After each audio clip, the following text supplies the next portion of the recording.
जितना मर्जी इसको ये कह लीजिए, लेकिन ये इंतहाई गैर मामूली दौरा है और इसकी जो टाइमिंग है वो सबसे बढ़कर एक अहम समझी जाती है। और दोनों ममालिक ने अपने जो दिफाई ताल्लुकात हैं वो मज़ीद बढ़ाने के लिए बातें की हैं। भारत और UAE, United Arab Emirates, they have signed or signing or to sign the strategic defense agreement partnership. समझ रहे हैं बात को? ये सबसे बड़ी न्यूज है of this year. Jio political भूकंप आ गया, भूचाल, अर्थक्वेक। जी हाँ जी, $4 बिलियन के तो ब्रह्मोस मिसाइल्स लेने जा रहा है। आपको पता है आजकल ब्रह्मोस से सबसे ज्यादा डर किसको लगता है? उनको बता भी देगा पाकिस्तान के भाई साहब, बाकी कुछ भी कर लेना, ब्रह्मोस से पंगा मत लेना। ब्रह्मोस से पंगा लिया तो बहुत बुरा हाल होता है। और साथ में आकाश एयर डिफेंस। और ये कब किया? ये साहब यमन में, साउथ यमन में जब पहुंच के दिफाई मुआहदा 2 घंटे में सारा नक्शा बदल गया। 2 घंटे के इंतहाई अहम दौरे पर भारत पहुंच गई। और ये इंतहाई अहम दौरा क्यों? नरेंद्र मोदी मोहम्मद बिन जायद को मेरे भाई के गले लगा, मार्च पास, गॉड ऑफ ऑनर, तोपों की सलामियां, फिर एक ही गाड़ी में सफर किया उसमें।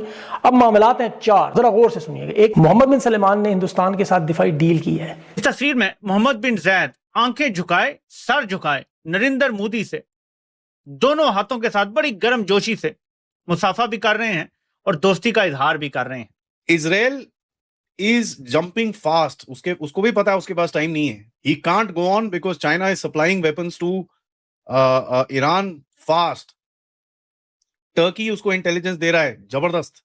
India Today is a neutral, trusted and a quite channel. वही स्ट्रेटेजिक डिफेंस पार्टनरशिप जो पाकिस्तान ने सऊदी के साथ की थी। That's a big thing, very big thing. ये कोई वो जैसे कहेंगे कोई मजाक वाली चीज नहीं है। भारत एक चीज से 2 शिकार करना चाह रहा है। नमस्कार दोस्तों, जय हिंद। यूएई के राष्ट्रपति MBZ के भारत के 2 घंटे दौरे ने पूरे पाकिस्तान में अर्थक्वेक ला दिया है और जो ऐलान भारत और यूएई ने किया है उससे पाकिस्तान का बुरा वक्त शुरू हो गया है। दरअसल खबर आई है कि यूएई ने भारत से $4 बिलियन के ब्रह्मोस मिसाइल और आकाश डिफेंस सिस्टम ले रहा है। प्रधानमंत्री नरेंद्र मोदी और यूएई के राष्ट्रपति शेख मोहम्मद बिन जायद के बीच दिल्ली में हुई बायलैटरल बैठक में दोनों देशों ने रणनीतिक रक्षा साझेदारी और अंतरिक्ष बुनियादी ढांचे और ऊर्जा सुरक्षा जैसे महत्वपूर्ण क्षेत्रों में सहयोग के लिए अहम डील साइन की है। विदेश सचिव विक्रम मिश्री ने भारत यूएई शिखर सम्मेलन को छोटा लेकिन बेहद ठोस दौरा बताया है। प्रधानमंत्री नरेंद्र मोदी और राष्ट्रपति शेख मोहम्मद बिन जायद के बीच एक सीक्रेट मीटिंग भी हुई है। आतंकवाद को स्टेट पॉलिसी बनाने वाला पाकिस्तान इन दोनों फाइटर जेट डिप्लोमेसी को लेकर खूब प्रोपेगेंडा कर रहा है और इस्लामिक नाटो बनाने का प्रयास कर रहा है। इसमें सऊदी अरब और टर्की दोनों शामिल हैं। लेकिन अब भारत ने पाकिस्तान समर्थित इस्लामिक नाटो की हवा निकाल दी है। MBZ भारत में शॉर्ट नोटिस 1.5 घंटे के लिए आना means a strategic dialogue directly with PM Modi. Look at the flight path. इनकी फ्लाइट ने जो ली है, इट वेंट ओवर कराची। ठीक है, went over Karachi. Point of this thing Karachi. He could have entered from Gujarat and gone north, but वो कराची से गए। Basically पाकिस्तानियों को बताते हुए गए कि अंकल ओए ओए मुनीरवा, ठीक है, देख ले बेटा असली बापू कौन है। List of MOU। सबसे पहले इन्वेस्टमेंट गुजरात एंड UAE के बीच में, धुलेरा स्पेशल एरिया, गिफ्ट सिटी के अंदर काफी, राइट। उसके बाद letter of intent for space, letter of intent for a strategic defence partnership. Bottom line underline कर लीजिए इस चीज को, ठीक है। This is a very very important thing. Sales and purchase of Hindustan Petroleum Corporation Limited and Abu Dhabi National Oil Corporation ADNOC for 10-year gas agreement. This is huge. And मैं इसका आपको बताऊंगा किस किस के कहां पर आग लगेगी ये सुन के। MOU on food safety। याद है पाकिस्तान की आर्मी ने 40,000 एकड़ जमीन अपने हत्थे में करी थी। For what? मिडिल ईस्ट को हम खाना उगा के देंगे। साउथ UAE बोलता पागल हो गया क्या, तेरा कौन खाएगा, मैं अच्छा ले रहा हूं। Super computing cluster in India, double the bilateral trade to $200 billion, promote civil nuclear cooperation. Forget the civil, forget the cooperation, nuclear is the keyword. ध्यान से सुनिएगा इसको। You need to read between the lines guys, this is not going to be written. क्योंकि जब दो leaders ऐसे बैठ के बात करते हैं ना, stuff does not come out in readouts. आपको समझना पड़ता है क्या हो रहा है साहब। Iran is about to blow up, और 2 दिन पहले मैंने आपके साथ ईरान का पूरा एक्शन प्लान क्या होने वाला है वो रखा था। कहां पर 2-3 तरह से ईरान को ब्रीच किया जाएगा, how Iran is going to be, they are going to come inside, and इस पूरे रीजन में आग लगने की जो संभावना है, something is shifting really really fast. ये जो गेम है, और जियोपॉलिटिक्स में आज आप देखिए एक दिन में पूरी दुनिया बदल जाती है। एक दिन में डोनाल्ड ट्रंप ने बोला था मोदी कॉल्ड मी, मे आई कम इन सर, मे आई कम इन सर। उसके अगले दिन में लट्टिक ने आके क्या बोला, मोदी डिडंट कॉल। गेम पलट गई पूरी। And that's the game, you need to understand everything is changing super fast. UAE को बीच में फंसना नहीं है। यूएई को पता है सारा ये ईरान इज राइट अक्रॉस, ये फटेगा तो मेरे को भी हालत खराब होगी, उसके बाद इधर उधर lot of stuff will come my way, I need a hedge. Israel is jumping fast, उसको भी पता है उसके पास टाइम नहीं है। He can't go on because China is supplying weapons to Iran fast. Turkey उसको इंटेलिजेंस दे रहा है जबरदस्त। He knows he doesn't have the time, तो वो फटाफट करने की कोशिश करेगा। India today is a neutral, trusted and a quiet channel. Sometimes मैं हमेशा बोलता हूँ ना, strategic silence जो होती है ये बहुत इंपॉर्टेंट होती है। This is a policy. You don't need to react on every damn thing that happens. हर टूटे हुए आम, जो एक आम के पेड़ से आम नीचे गिरता है, उसके ऊपर आपको रोना नहीं रोना है। नाउ देखिए कोर ड्राइवर क्या है इस चीज का। This is a preemptive visit, not reactive. ध्यान से सुनिएगा, ये यूएई डेस्परेट होके कुछ नहीं कर रहा। This is very well planned. ठीक है, ये डिफेंस एग्रीमेंट्स एक रात में ऐसे साइन नहीं होते हैं। This has been talked about for a long time. MBZ इस टाइम पे सिग्नल क्या कर रहा है? 3 चीजों के बारे में, strategic autonomy, finance and security. इन तीनों में आपका एक बहुत बड़ा रोल है, because at the end of it, ladies and gentleman, you are one of the fastest growing economies in the world. You are one of the biggest defence powers in this region. आप रोते रहिए, उसके ऊपर हम सारे रोते हैं, HAL के ऊपर हम सारे रोते हैं, DRDO के ऊपर, this that all that we do. But जो एक कैपेबिलिटी आपने दिखाई है ऑपरेशन सिंदूर के अंदर, that sends a message across. And जो सीरियस वॉचर्स होते हैं उनको पता है कि यार पाकिस्तान की अच्छे से ले ली इन लोगों ने। ठीक है, टर्की, चाइना, ये सब मिला मिलू के ले ली पाकिस्तान की। They all know it. Now they need India looped in on what? What does UAE need right now? Maritime security and logistical assurances. इसका मतलब क्या है आगे देखते हैं। मनी, एनर्जी, टाइमिंग, 3 चीज ध्यान से सुनिएगा इसको।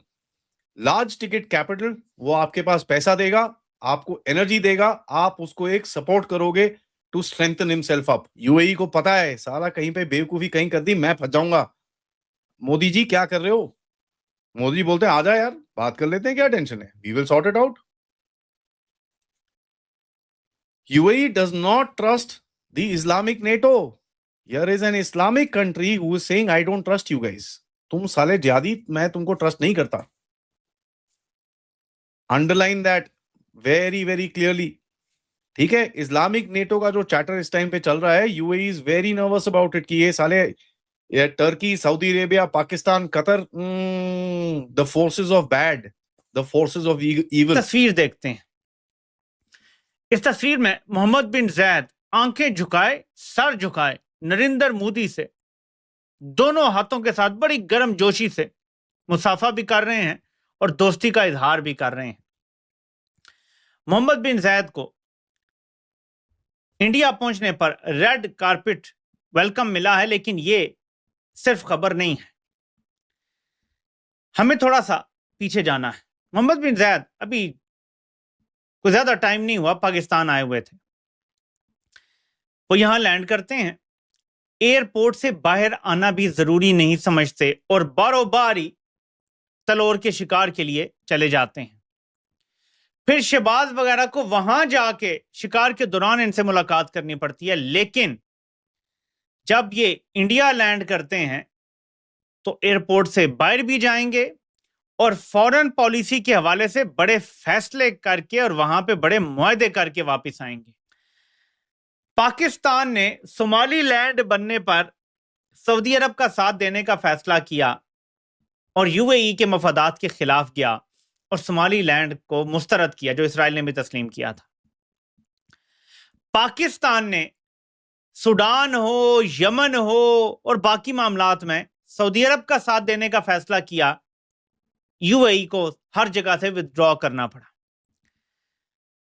अरबों की आपस की लड़ाइयां बड़ी मशहूर हैं और ये बदला लाजमी लेते हैं। ऊंट की तरह इनकी मिसाल होती है, जैसे ऊंट भी लाजमी बदला लेता है और बहुत बुरा बदला लेता है।